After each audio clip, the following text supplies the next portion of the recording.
mga pangunahing balita, Ground Commander na Concepcion Criminal Group sumuko sa NBI. Iba ka ng iba't ibang armas siniwalat. 3 taong gulang na bata, 3 iba pa, sugatan sa salpukan ng 2 motorsiklo sa Naga City. Dump truck at oil tanker truck nagsalpukan, 1 sugatan. 2 high-value individual timbog sa bypass. Crime rate sa Bicol bumaba ayon sa PNP. At campaign rally ng Ako Bicol Party List ginanap sa iba't ibang lalawigan.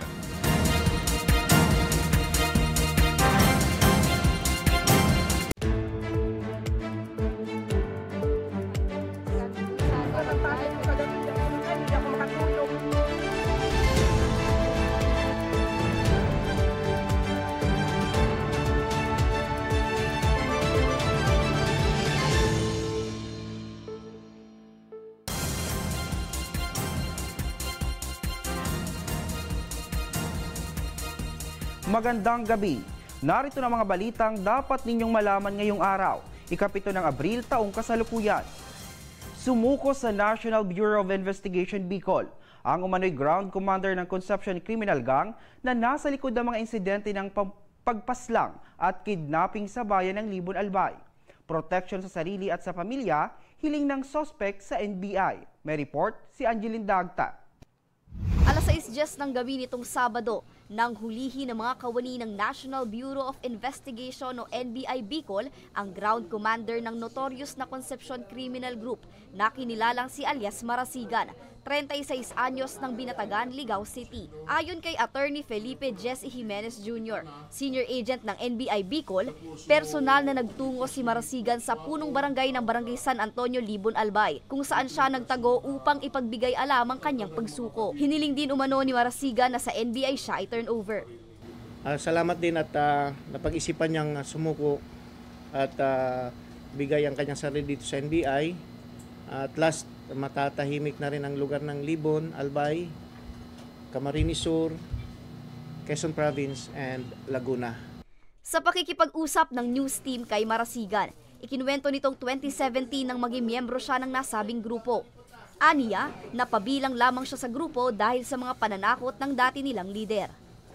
Hindi mo pa ako totaling yung sa loob kong kusang loob na sumanib sa kanila. May kasamang pananakot po. Katulad po ng nung nag-inuman lang po, iniyaya lang po ako mag-inuman ni Dave doon sa Mulos-Bulos. Nung pauwi na ako, sabi ko, uwi na po ako.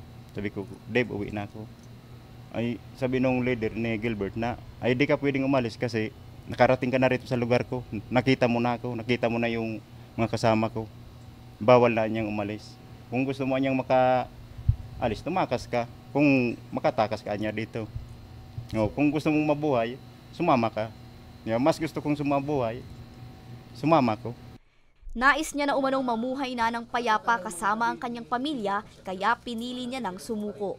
Para din po sa sarili ko na maging ligtas ako sa pag-surrender ko. Mahirap po ang buhay po sa bundok. Saka sa pamilya po, yung 2 anak ko. Ngayon yung kinakasama ko pong asawa ko, naawa na rin po ako. Saka takot akong mamatay. Ayaw ko pang mamatay dahil gusto ko pang masabaybayan yung pamilya ko hanggang sa lumaki po. Itinanggi rin ni Marasigan ang ibang kasong ibinabato sa kanya. Hindi ko po alam kung minapatay ako kasi ang alam ko lang noon, ipagtanggol lang sarili ko at makaalis sa lugar na yon, makalayo. Yun lang po. Ito pong warrant na inaakusa sa akin na siyam. Ang totoo niyan, isa lang ang alam ko dyan. Yung pag-read sa akin sa Bariw, Zone 7. Yan lang po. Pero yung wala akong alam dyan. Dahil ang area ko lang po, bundok lang talaga. Wala po akong alam dyan sa patayan na yan. O murder na yan, o kidnapping. Wala po akong alam dyan. Para naman kay Mayor Das Maronilla, kasabay ng pagsuko ni Marasigan, unti-unti na ring makakamit ang kapayapaan sa kanilang bayan. Actually, no Vice Mayor ako, talagang igwa ng, iyon na po, nag-exist na po yan, 2010. Yung grupo po ini niya ni Concepcion. Mga kababayan ko dito sa bayan ng Libon, so masaya na tayo, tahimik na tayo, at naubos na talaga po yung grupo ni Gilbert Concepcion. Nakatakdang ilipat sa Bureau of Jail Management and Penology si Marasigan at naharap sa patong-patong na kaso ng pagpatay at kidnapping. Tingnan pa po namin kung anong offer ang pwedeng ibigay ng Department of Justice at ng NBI. Pero definitely, pag may warrant po kasi, wala pa namang benepisyo ibinibigay. Ang safety lang po na binibigay namin, yung mga witnesses. Pero yung may warrants of arrest, safe po siya dito sa amin during his custody. Pag na-transfer na po namin yan sa korte, by the disposition of the court, BGMP, ang custody na po niya ng safety is the BGMP. Samantala, kasabay ng kanyang pagsuko, ay itinuro rin ni Marasigan ang mga imbaka ng natitirang armas ng Concepcion Criminal Group na matagumpay naman na na-recover ng mga otoridad. Para sa mga balitang Tatak Bicol, Angeline Dagta.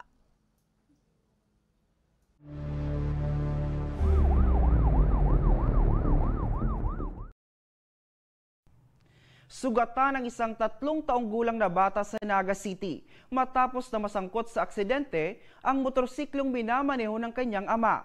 PNP muling nagpaalala sa mga motorista. Narito ang aking report. Sugatan ng 4 katao, kabilang ang isang 3 taong gulang na bata sa salpukan ng 2 motorsiklo sa Barangay Carolina, Naga City kahapon. Batay sa ulat ng Naga City Police Office, nag-overtake sa isang tricycle ang rider na si Reden Camba, 23 anyos, may asawa at residente ng Barangay Pacol, parehong lungsod. Subalit hindi umano nito napansin ang patawid na motorsiklo na minamaneho ni Leopoldo Perfinan, 54 anyos, may asawa at residente ng Barangay Carolina. Kapwa sugatan ang 2 motorista at ang mag-ina ni Reden at pawang isinugod sa Our Lady of Lourdes Medical Infirmary. Isa dahil nga allegedly may tricycle sa unahan nitong vehicle 2, itong mga vehicle 1, hindi niya napansin na paglagpas pala ng tricycle, may kasunod na motor. So doon na po, ito na yung naging sanhi ng aksidente. Dagdag pa ni Aguilion, agad naman nagkapatawaran ang 2 panig at hindi na nagsampa pa ng reklamo. Natin mabukoy sa magkanong halaga. Subalit, nung nadala pala sila dito po sa ospital at malalapatan naman sila ng paunang lunas. At ayon na din sa update natin, itong 2 panig ay nagkasundo na ayusin yung kanilang aksidente. Kung ano man yung kanilang pananagutan sa isa't isa, sila na lang po ang magsisettle. Muling nananawagan naman ang mga otoridad sa mga motorista na mas maging maingat sa pagmamaneho para iwas aksidente. Para sa mga balitang Tatak Bicol, Hercules Parmasena. Sugatan rin ang driver ng isang dump truck matapos na makasalpukan ang isang oil tanker truck sa Lupi, Camarines Sur. Magdadalawang oras bago naalis sa pagkakaipit ang biktima. May report si May Insinares. Isa ang naitalang sugatan sa salpukan ng dump truck at oil tanker truck sa Barangay Bulawan Senior Lupi, Camarines Sur, alas 9:20 ng gabi nitong Sabado. Kinilala ang biktima na si Harley Aure, residente ng naturang lugar at driver ng dump truck. Tumagal ng magdadalawang oras bago siya naalis sa pagkakaipit. Kaya kinailangan po namin gumamit ng mechanical spreader or cutter, mga lubid, manual lifting chain hoist, at circular saw para matanggal yung nakaipit na mga debris sa victim. Napag-alaman na patungo sana sa Barangay Kulakling pareho ring bayan nang makasalpukan ang oil tanker truck mula Maynila. Nabatid rin na napapadala sa mga aksidente sa lugar dahil sa mga isinasagawang road reblocking. Ano po kasi ang Lupi, National Highway siya, usually yung area yung talagang accident prone siya. From Kulakling going to Bulawan Senior, marami talaga pong nangyayaring aksidente sa areyang iyon. Nagpaalala naman ang otoridad sa mga motorista na magdoble ingat para iwas disgrasya. Para sa mga balitang Tatak Bicol, May Insinares.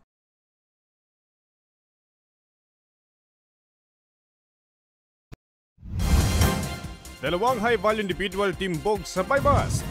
At crime rate sa Bicol bumaba ayon sa PNP. Yan at iba pa ang balita sa pagbabalik na Bicol Online TV.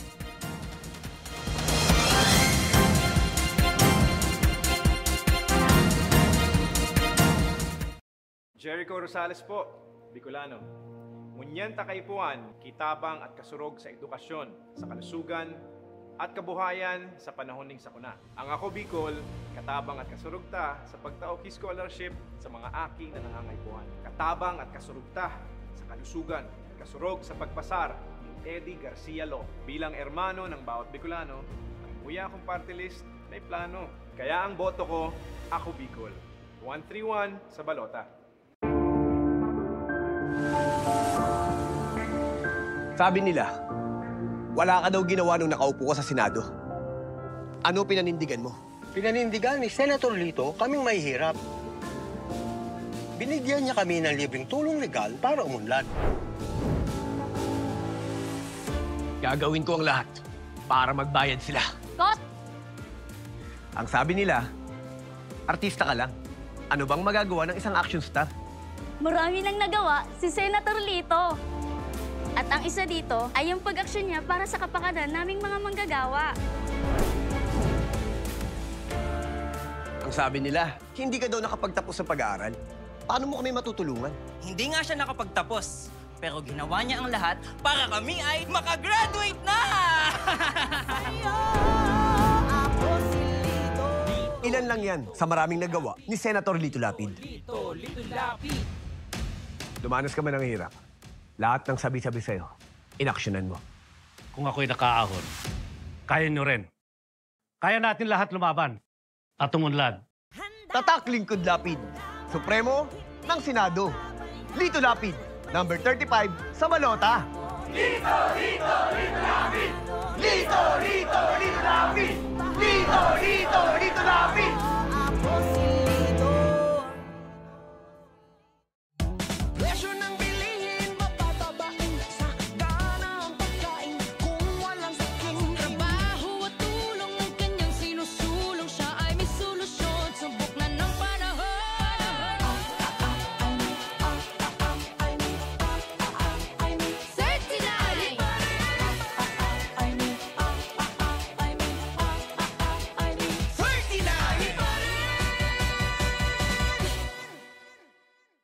Ako si Jericho Rosales, sarong aktor. Kasurog kang kaligasan. Oragon, Bicolano. Ang boto ko, Ako Bicol. Ako Bicol, 131 sa balota.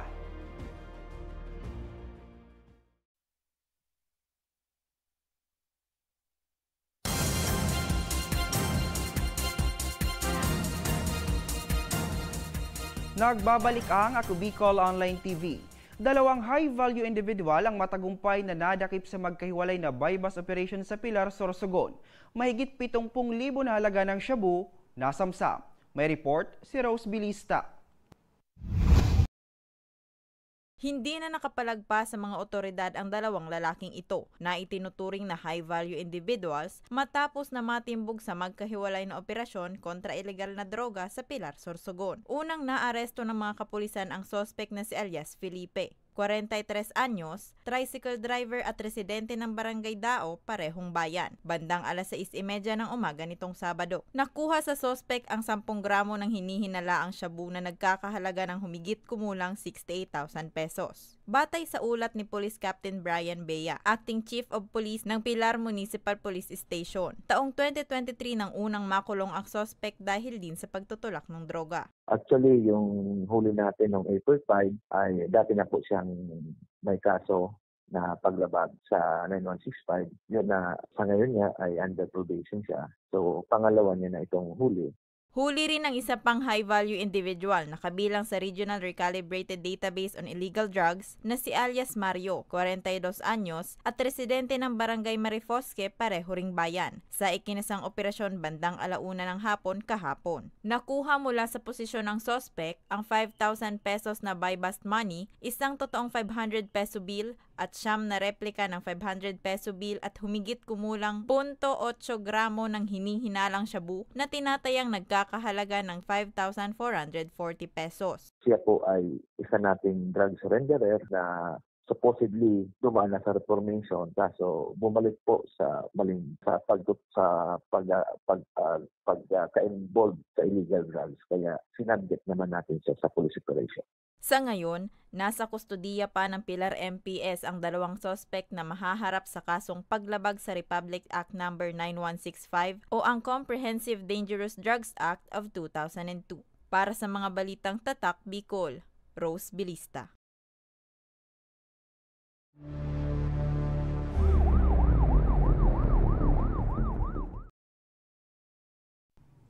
Nahukay ng isang construction worker sa ginagawang Barangay Health Center sa Pandan, Catanduanes ang ilang boto at bungo ng tao.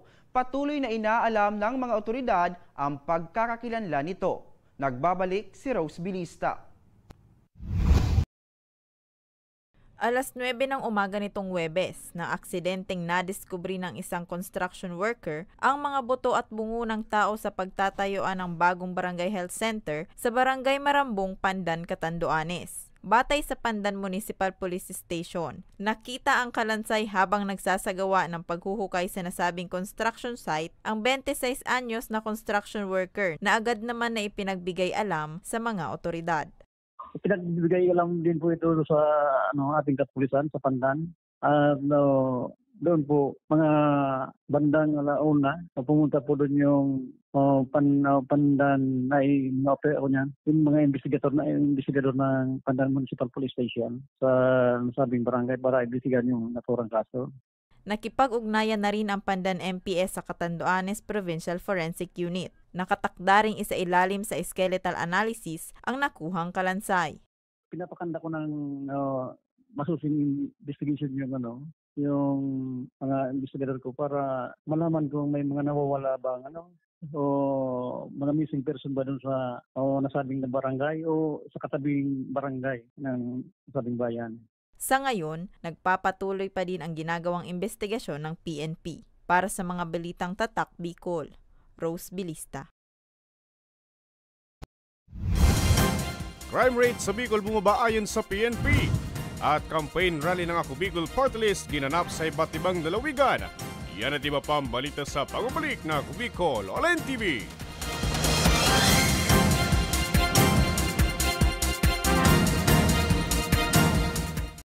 Jericho Rosales po, Bicolano. Ngunyan takaipuan, kitabang at kasurog sa edukasyon, sa kalusugan, at kabuhayan sa panahon ning sakuna. Ang Ako Bicol, katabang at kasurugta sa pagtaok scholarship sa mga aki na nangangaipuan. Katabang at kasurugta sa kalusugan, kasurog sa pagpasar ni Eddie Garcia Lo. Bilang ermano ng bawat Bicolano, ang buya kong party list may plano. Kaya ang boto ko, Ako Bicol. 131 sa balota. Sabi nila, wala ka daw ginawa nung nakaupo ka sa Senado. Ano pinanindigan mo? Pinanindigan ni Senator Lito kaming mahihirap. Binigyan niya kami ng libreng tulong legal para umunlad. Gagawin ko ang lahat para magbayad sila. Kot! Ang sabi nila, artista ka lang. Ano bang magagawa ng isang action star? Marami nang nagawa si Senator Lito. At ang isa dito ay yung pag-aksyon niya para sa kapakanan naming mga manggagawa. Ang sabi nila, hindi ka daw nakapagtapos sa pag-aaral. Paano mo kami matutulungan? Hindi nga siya nakapagtapos, pero ginawa niya ang lahat para kami ay makagraduate na! Ilan lang yan sa maraming nagawa ni Senator Lito Lapid. Dumanas ka man ng hirap. Lahat ng sabi-sabi sa'yo, inaksyonan mo. Kung ako'y nakaahon, kaya nyo rin. Kaya natin lahat lumaban at umunlad. Tatak Lingkod Lapid, Supremo ng Senado. Lito Lapid, number 35 sa balota. Lito, Lito, Lito Lapid! Lito, Lito, Lito Lapid! Lito, Lito, Lito Lapid!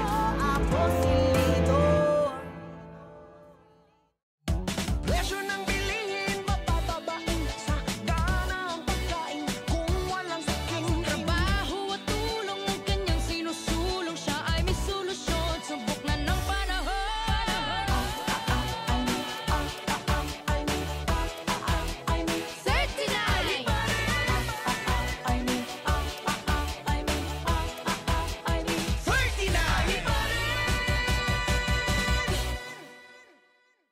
Ako si Jericho Rosales, sarong aktor. Kasurog kang kalikasan. Oragon, Bicolano. Ang boto ko, ako Bicol. Ako Bicol, 131 sa balota.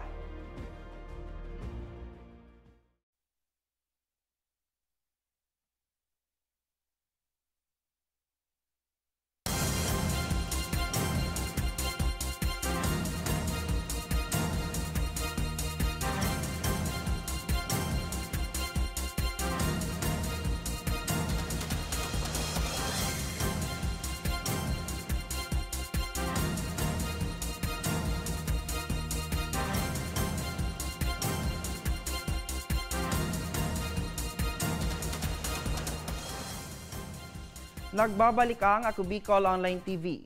Bumaba umano sa 9.71% ang crime rate sa Kabicolan sa first quarter ng 2025 kumpara noong 2024 ayon sa PNP Bicol. Seguridad sa nalalapit na halalan, Semana Santa at summer vacation, mas pinapaigting pa umano ng PNP. May report si Angeline Dagta.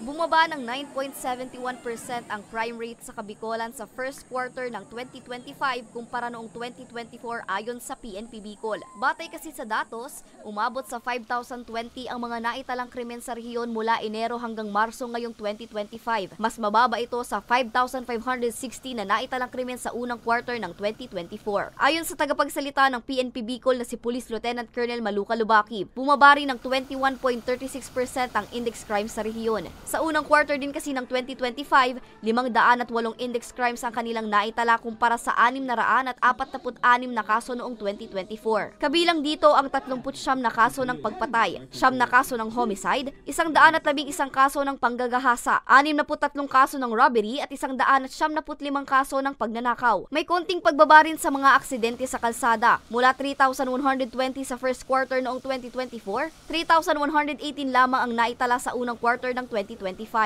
Somehow, yung contributory factor din po kung bakit bumaba yung crime rate natin is that kung mariremember po ninyo, yung ating enhanced police visibility, continuous din po yung ating ENPO na kung saan minomonitor po natin lahat ng mga accomplishment ng ating mga police stations. Ayon sa PRO5, ang pagbaba ng crime rate sa Bicol ay bunga ng mas pinaigting na operasyon ng pulisya, strategic deployment ng kanilang mga kapulisan at mga aktibong hakbang katulong ang komunidad para sa pagsugpo ng kriminalidad.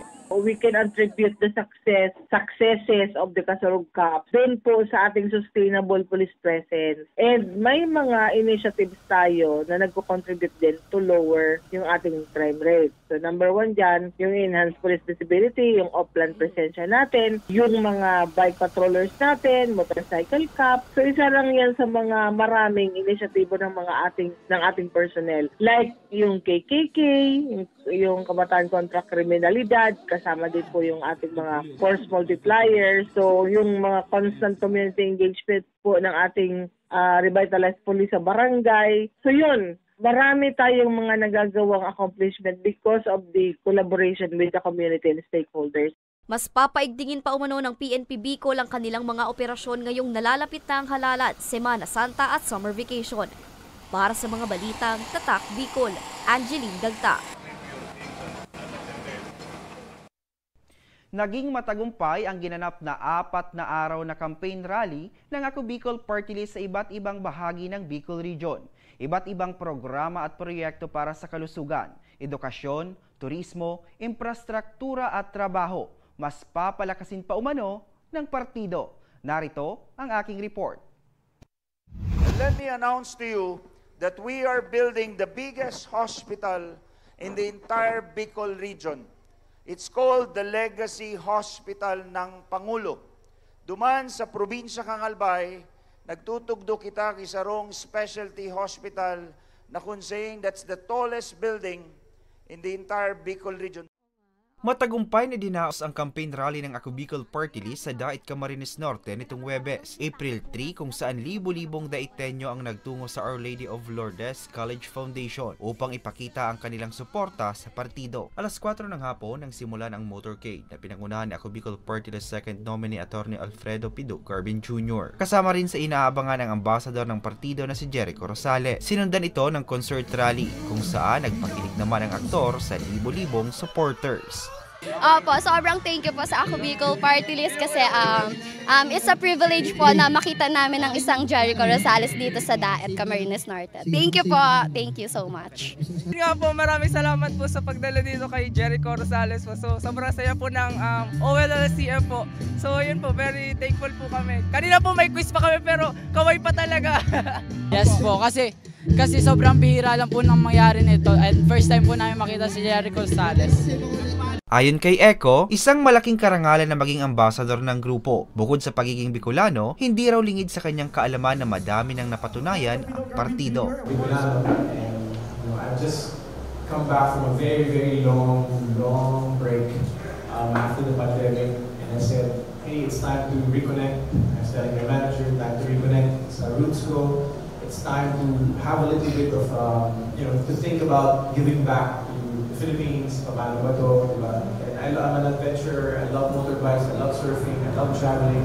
So I said, Bicol is like such a great region to explore it. Bicolano, so those are the 2 points. And I want to get to know my roots better. And at the same time, if there's something that I can do, then I'm open to it. And then they knock. Nagpakita rin ng kanyang suporta sa aktibidad si Cam Norte Governor Dong Padilla. Sa akin, para po sa akin, sa mga bagay na ginagawa at gagawin pa ng Ako Bicol, ako po ay umaasa na susuportahan nyo rin sa darating na eleksyon po ang Ako Bicol. Sapagkat sa akin pong sa loob ng 2 taon mahigit na ako po ang inyong governor, ay napakalaki po ng naitulong ng Ako Bicol sa atin pong probinsya. April 4, nang magtungo naman ang Team AKB sa Goa Camarines Sur kung saan matagumpay rin na idinaos ang campaign rally na ginanap sa Goa Sports Complex. Laking tulong po ang Ako Bicol Party List sa aming distrito dito sa Partido District. Pagdating sa educational assistance, infrastructure projects, water system, sobrang laking tulong dito po sa Municipality of Goa kung saan ginanap ang concert ngayong gabi ng Ako Bicol. 100 million ang nakuha ng Goa Community College. Laking tulong sa mga estudyante. 300 million din po ang nakuha for a Coliseum or Convention Center. So ito pong Ako Bicol Party List ang may resibo ng tunay na pagtulong sa aming distrito. April 5 nang magtungo rin ang Team AKB sa bayan ng Daraga sa Albay kung saan nagkaroon rin ng motorcade at campaign rally. Nakulong po ang natatabangan po digdi sa Bicol, pagpakuha po ng mga tubig, asin sa solar po, mga pagpakuha po ng kalsada, paggawa. Madami po na natatabangan ng mga Ako Bicol, lalo na po sa mga sa hospitalization. Kahapon ay nagtungo rin ang Team AKB sa bayan ng Malinaw, Albay upang magsagawa rin ng campaign rally. Samantala, sa darating na Abril 24 ay dadalhin naman ang campaign rally ng partido sa lalawigan ng Sorsogon. Nakatakda rin na magsagawa ng campaign rally sa Catanduanes at Masbate sa darating na Mayo. Para sa mga balitang Tatak Bicol, Hercules Barbacena.